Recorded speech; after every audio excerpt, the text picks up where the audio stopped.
Welcome everyone to day 2 in London. We have here Nandini, Angelica and Ketty at the start of this video.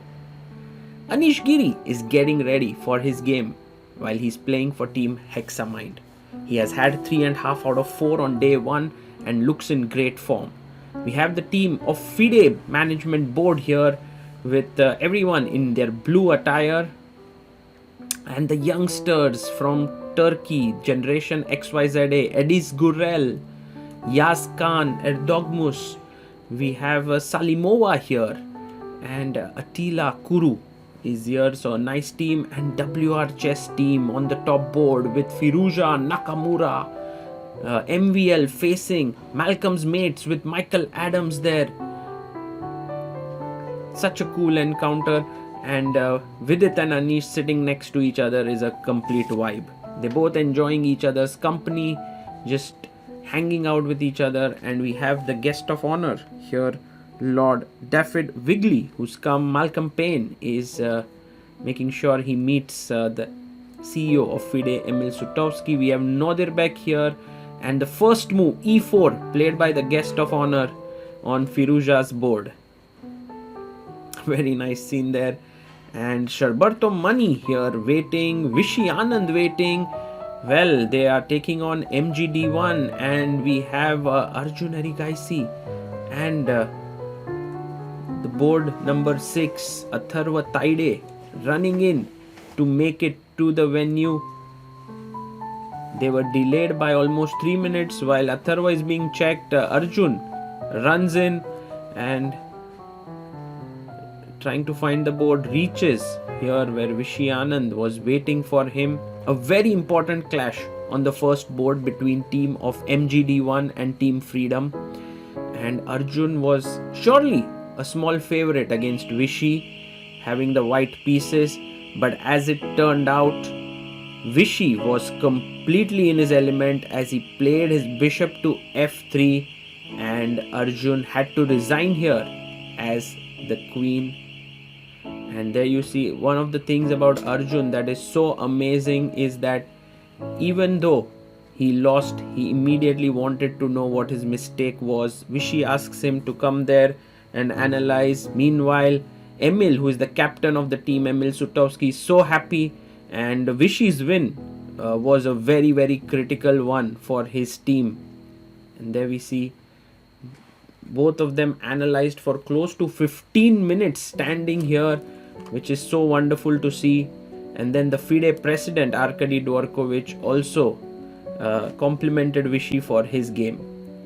Now I was telling Arkady, I only know one kind of brilliancy, always bishop on c5, bishop on b7, just like Levon. The Levon game. Yeah, now all my games only like this.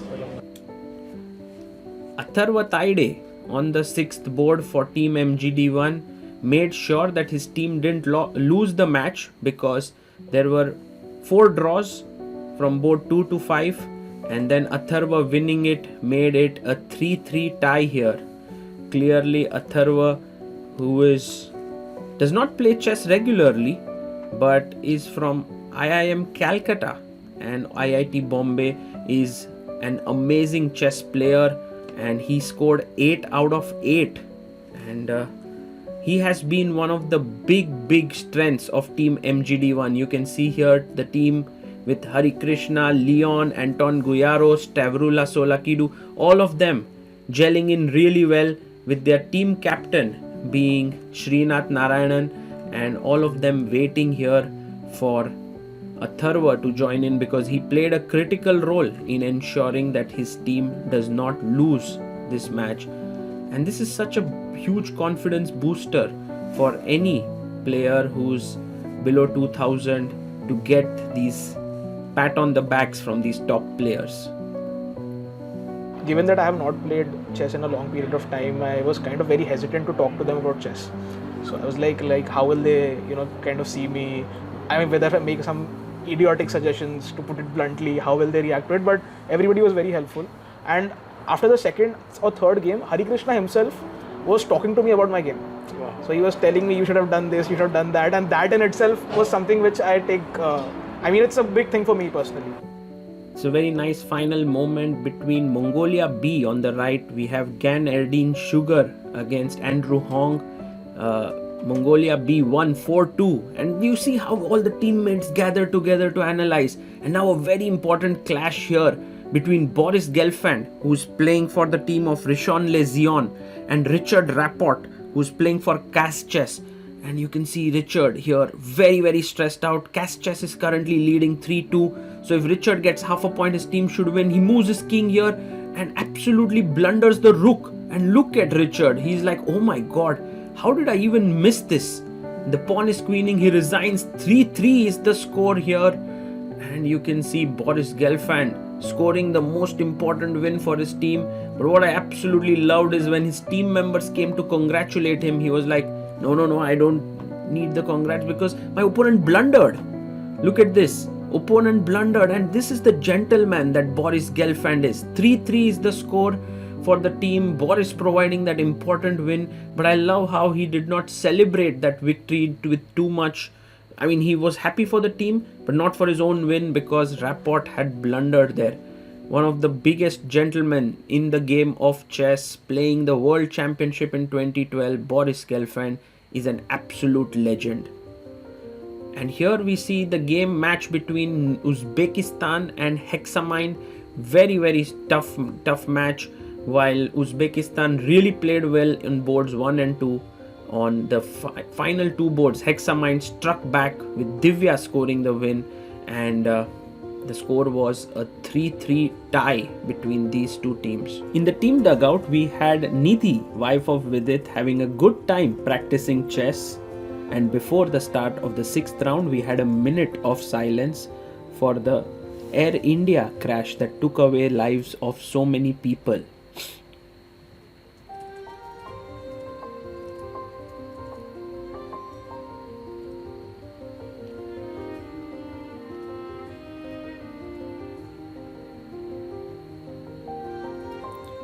In round 6, we saw a big incident that happened with the touch to move case where Vadim Rosenstein had touched his rook from b1 and moved it to a1 and then moved it back to b2. Had he left his piece here or not? That was the big question. Here you can see Vadim talking with the arbiter.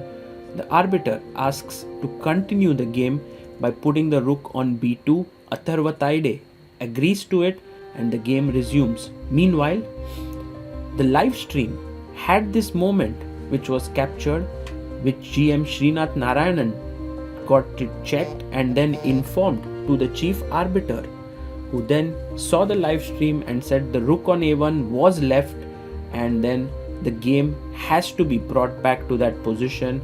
Vadim is shown that moment and the game is resumed with rook a1 on the board. And you can see Hari Krishna was a bit unhappy that there was a lot of noise while he was playing his game with Hikaru. In the end, Atharvaa Tayade won his game, which meant a 4-2 victory for team MGD1. Here we can see Dominguez versus Hikaru Nakamura. This is round number 7 that was played. Hexamine versus team WR Chess, and Dominguez claims a 3-fold repetition with queen f7. The arbiter asks Hikaru if he agrees to a draw. Hikaru says he would like to get it checked whether 3-fold repetition had happened or not. You can see Hikaru concentrating there. The arbiters check and it was a 3-fold repetition, and they say yes and the game has to be agreed to a draw. In this battle between WR Chess and Hexamine that took place, even though WR Chess won on the first board with Firuza scoring the win, it was team Hexamine that scored the win in the match. Vidit Gujarati scored a very important win over Wesley So, and we caught up with him after the game. Congratulations for this very nice win with Wesley So and Hexamine. Also, I would say this opening choice, at least the first 4 moves were inspired by Anish's suggestion.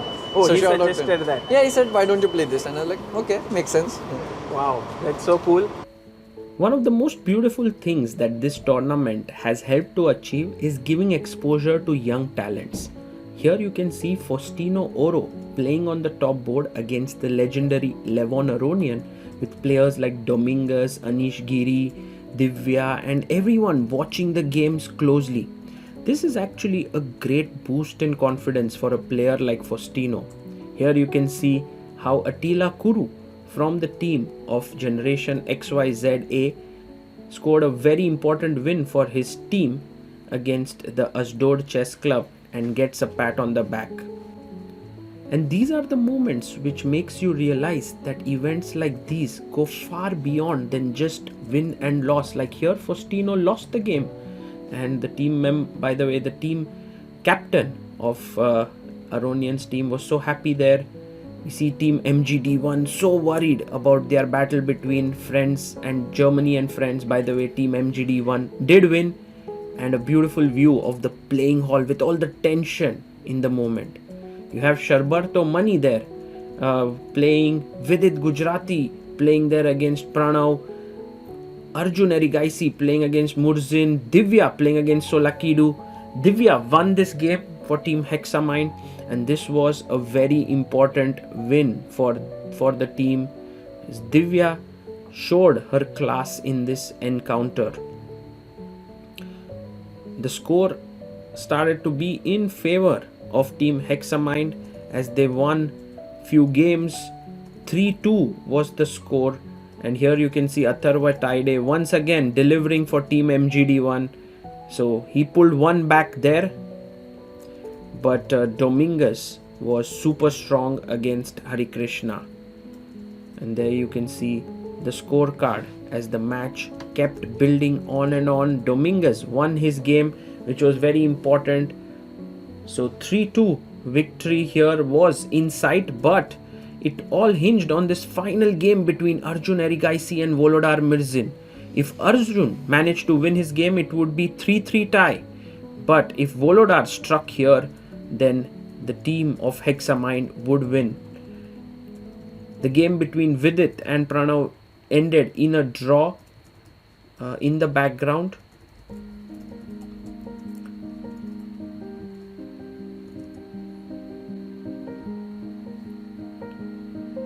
And then as the draw was given, it all came down to this one. But Volodar had an amazing position, and as Arjun tried to run with his king, Queen D8 check came in and he had to give up his queen. Arjun was so unhappy as his team lost here. The first loss for Team MGD1, who was leading the tournament with a score of 13 points out of 14. But with this win, Team Hexamine has caught up, and Volodar Murzin is surely looking so good. You know, he's the current World Rapid champion, and he's proving his mettle in this tournament. Team Hexamine, of course, now joint leaders along with Team MGD1 and will be gunning for the gold medal there. And Arjun, meanwhile, was trying to figure out what went wrong today for him. Alexei Shirov playing against the young generation, and here managing to hold Nodirbek Abdusattarov to a draw. Although his team lost, it still shows how strong Alexei Shirov is as a chess player.